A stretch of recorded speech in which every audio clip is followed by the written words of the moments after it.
जब आप प्रथम बार नाम उपदेश प्राप्त करते हैं तो आपको पीने के लिए चरणा अमृत की एक छोटी सी बोतल व मखाना प्रसाद का एक पैकेट मिलता है।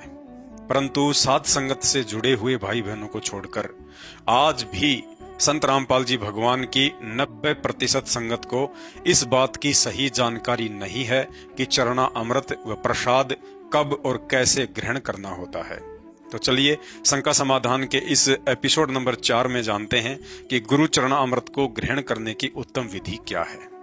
प्रतिदिन नित्य नियम का पाठ करते समय पवित्र भक्ति बोध पुस्तक के पेज नंबर 23 पर हम पढ़ते हैं कि चरणा अमृत कदाचित पावे 84 कटे लोक सिंधावे, अर्थात प्रतिदिन गुरु चरणामृत पीने से जीव के 84 लाख योनियों के फंद कट जाते हैं।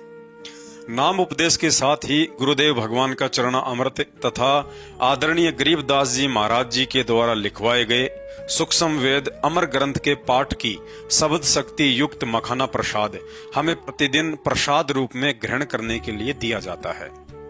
इन्हें आप सुबह उठते ही आरती से पहले या आरती के बाद ग्रहण कर सकते हैं।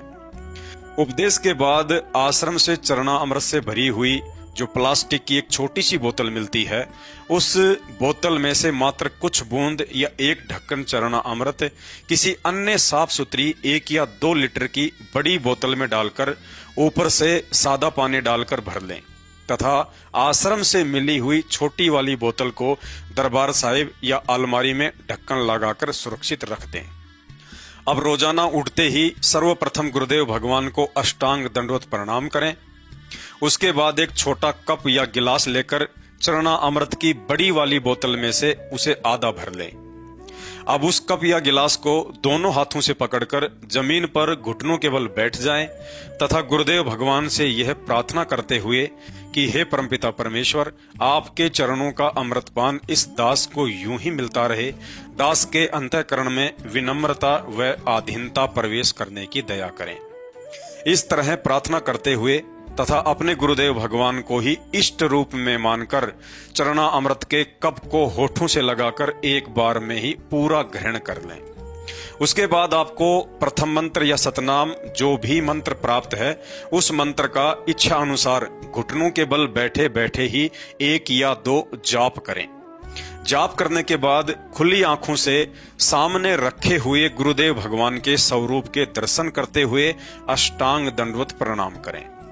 अष्टांग दंडवत प्रणाम करने के बाद उस खाली कप या गिलास में थोड़ा सा सादा पानी डालकर फिर से हिलाकर ग्रहण कर लें तथा गिलास को स्वयं अपने हाथों से धोकर रख दें। उसके बाद मखाना प्रसाद के 2-4 दाने भी प्रसाद रूप में ग्रहण कर लें। लेकिन ध्यान रहे, चरणा अमृत व मखाना प्रसाद को कभी भी खड़े होकर ग्रहण ना करें।